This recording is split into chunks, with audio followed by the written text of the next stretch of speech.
Hello po mga kababayan. Happy Mother's Day. Happy Mother's Day po sa inyo lahat. Sa lahat po ng ating mga mamahal na ina at mabutihing ina sa buong mundo at sa buong Pilipinas. Happy Mother's Day po sa inyo lahat. At sana po lagi po kayong maingatan. At syempre po, samahan niyo po inyong lingkod dito po sa Tambayang Makabayan at tayo po yung magkomentuhan. At mag-umpisa na po tayo mga kababayan. Ito po, panahon po at araw po ng Mother's Day. Si Congressman Leandro Libiste ay bumabati rin po ng Happy Mother's Day kay Doktora Janet Garin, kay Congresswoman Janet Garin, mga kababayan. Ito po ang pagbati ni Representative Leandro Libiste na pinag-uusapan na po sa social media. Ayon po kay Representative, basahin po natin. Ito po ang sinasabi po ni Representative Leandro Libiste kay Garin. Happy Mother's Day, Congresswoman, Doktora Janet Loreto Garin. Sabi niya, kaya mo raw kailangang bumoto. Ayon po sa kanya. Para sa impeachment dahil sa kaso mo sa Deng Baxia. Ayon sa kaibigan mo, pagkatapos ng botohan, sana maresolba na ang mga kaso mo. Representative Leandro Libiste. Happy Mother's Day, Congresswoman Janet Loreto Garin. Kaya mo raw kailangang bumoto para sa impeachment dahil sa kaso mo sa Deng Baxia. Ayon sa kaibigan mo, pagkatapos ng botohan, sana maresolba na ang mga kaso mo, mga kababayan. Kaya pala gusto mo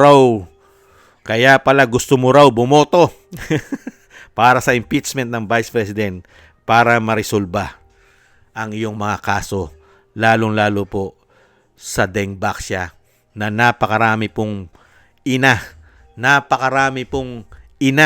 na nagdalamhati at nagdusa sa pagkamatay ng kanilang mga anak dahil sa Deng Baxia. Sa panahon po na si Janet Garin po ay isa po siyang panahon ni Pinoy. Siya po ang secretary po ng DOH. Isa po siyang secretary ng DOH nung panahon po ni Pinoy na napakarami pong natodas na mga bata, mga estudyante na pinagsasaksakan po nila na gamot na tinatawag na Deng Baxia. At hanggang ngayon po ay hindi pa po tapos ang kaso. Hindi pa po nadidesisyonan ang kaso po. Ito pong panahon ni Pinoy sa pangunguna po ni Congresswoman Janet Garin. Umuusad pa rin po ang kaso, mga kababayan. At syempre po, ang nakakalungkot po, dahil po yata sa laki ng pera na kikitain nila at magiging komisyon nila di umano, ay ang mga buhay ng mga bata ang nagsakripisyo nung panahon ni Pinoy. Hindi po ba? At ang doktora po na sekretary ng DOH na si Garin. Kaya po ngayon, panahon po ng Mother's Day, binabati po ni Congressman Leandro Libiste ng Happy Mother's Day. Ang tanong, babatiin din kaya siya ng mga ina na nawalan ng anak, nagbuwis ng buhay dahil po sa ginawa po nilang anomalya sa gamot na Deng Baxia di umano na hindi pa yata aprobado para gamitin po sa ating mga anak nung panahon po nila. Dahil lang yata, uulitin po natin, dahil yata sa kasakiman di umano sa pera. At hindi lang naman po Deng Baxia ang problema ni Congresswoman Garin. Meron din po siyang issue ngayon ng male-maleta di umano ayon po sa ating mga ex-marine, ex-soldiers at kay Saldico. At kasama rin po siya sa tinatawag po daw na mga contractors di umano sa kanilang distrito, sa kanyang probinsya. At kasama rin po siya sa Cabral Files ayon kay Libiste na nakakuha ng mga napakalalaking mga allocables at insertion na bilyon-bilyon di umano. Napakarami po. Kaya nga po mga kababayan, ay sila po'y excited na at talagang gigil na mapabagsak nila ang mga Duterte. Dahil tanging mga Duterte lang po ang may political will at kayang panagutin ang mga magnanakaw at sugapa sa pera ng taong bayan na katulad yata di umano ni Garin. Hindi kaya? Yan po mga kababayan, ang pagbati po ng Happy Mother's Day ni Representative Leandro Libiste kay Congresswoman Janet Garin, mga kababayan.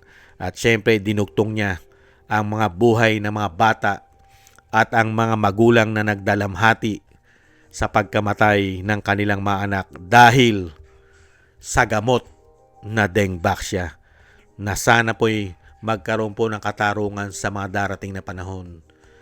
At yan po'y inaasahan natin pagka ang panahon po ay isang Duterte ang mamumuno, ay baka po makakuha ng katarungan ang mga ina na nagdalamhati at nagbuwis buhay ang kanilang mga anak dahil po sa kagagawan yata di umano nila Garin. Maraming salamat po mga kababayan at thank you rin po kay Representative Leandro Libiste. Ingat-ingat po kayo. Doble ingat po kayo. Mahirap na po ang panahon ngayon. Lahat po ng kritiko at lumalaban po at nagpapahayag po ng tama ngayon sa panahon po ng binagawang Pilipinas ay nagkakaproblema. Ingat-ingat po kayo.